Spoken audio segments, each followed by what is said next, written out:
With possibly the most diverse and best festival lineup of the year, Voodoo Music Experience proved the spirit of New Orleans can never be beaten as it continues to heal and make progress forward from the Katrina tragedy of 2005. This year's Voodoo Music Experience brought a record number, 150,000 fans who came to watch over 120 bands perform in New Orleans, October 26th through the 28th. This record-setting number for the 9th installment of New Orleans' signature fall music event follows a historic comeback in 2006, and it easily sets the stage for the Voodoo Music Experience's celebration of their 10th anniversary, which is scheduled for October of 2008. This year's Voodoo Music Experience featured electric sets from Rage Against the Machine, Kings of Leon, Plain White T's, Coheed and Cambria, Preservation Hall Jazz Band, Toots and the Maytals, The Smashing Pumpkins, Ben Harper, Sinead O'Connor, Tiesto, Dr. John, The Black Crowes, Ghostland Observatory, Spoon, and Common, to name just a few. The musically rich and culturally broad spirit of New Orleans was once again celebrated as fans and citizens alike continue to revitalize the city.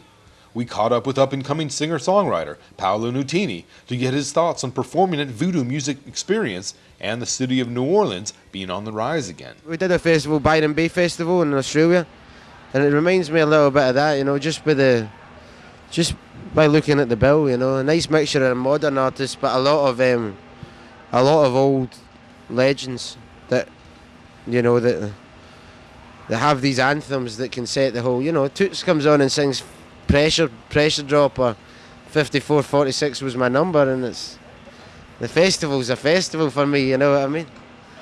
So I'm looking forward to that one big time, man. I'm big time. And that's on the rise again. That's this New Orleans.